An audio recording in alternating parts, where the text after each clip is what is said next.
founding FiscalNote, I was 21 years old. I was Series A founder by the time I was 22. We were managing a 100% company by the time I was like 24. I mean, it was like very, very, very rapid growth. To be totally honest, I don't come from an extremely wealthy family. Parents grew up pretty modestly. They came to the US speaking almost no English. I grew up in the US. I went to school in the US. I went to college in the US. I work in the US. But there's sort of the sense of not being American. It's a challenge because there exists in the business culture a kind of invisible club. Imagine there's a very, very exclusive club. Trying to break into this club has been, something that I've been trying to do for the last, 10 or 15 years. You definitely get ignored a lot. People assume that you're not going to be a great executive or a great communicator. They probably think that you're some engineer. And I think it's also very lonely. I was at a dinner, this is a dinner of all of the CEOs in the DC area. And I was looking around the room and I was the only Asian person in the entire room.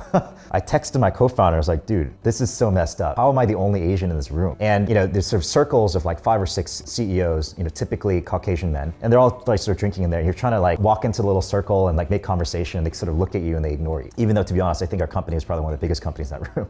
When we were starting FiscalNote, we knew that we are disadvantaged, that we were gonna have to work much harder and try much harder. If you wanna get covered by the press, you're gonna have to contact 10 times more reporters. If you wanna get investment, you have to contact 10 times more VCs because you're probably gonna get ignored. I think that probably gave us a little bit more of a drive to want to put in more effort.